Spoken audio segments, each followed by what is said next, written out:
the last budget you have a jam, Janadhan Aadhaar mobile, and it realized that, Janadhan as a means of opening bank accounts in a large scale, Aadhaar being used as an identifier or an identification document for opening these accounts, and mobile becoming a very strong means of communicating and transacting.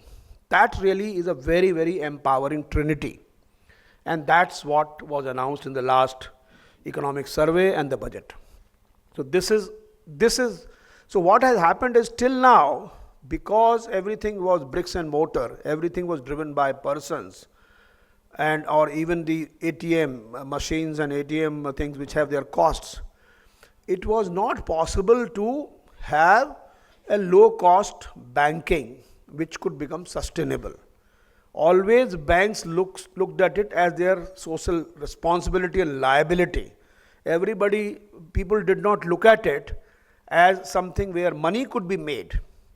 And obviously, if money cannot be made by a bank in a sustainable manner, that's not worthwhile, because ultimately at some point of time, charity can go up to this far and not further. So it could have not worked. So therefore, I think it is the appropriate time that the technology has come, which actually has the capability of scaling up the banking transactions, not only scaling them up, but also making them very, very cost effective and very cheap. This is what has happened. And why it has happened? What are the factors which have happened? One is ubiquitous connectivity, which means mobile and mobile banking. You spoke about the wallets and other instruments which are there.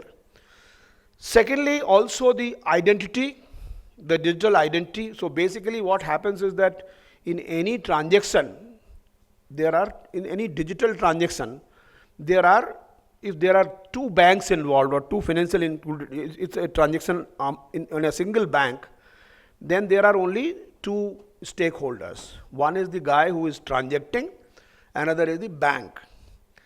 And what does a transaction involve?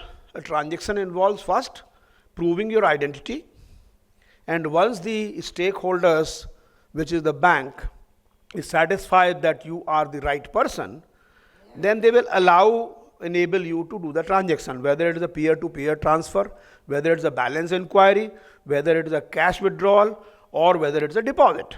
So these things can happen. Similarly, if you are doing transaction in an assisted mode, which means there is a business correspondent who is doing the transaction, there also you do the same thing, except that the cash deposit and withdrawal takes place physically to that person through the business correspondent. So therefore, it is eminently possible today to do a banking business in a very sustainable manner, in a very low cost manner.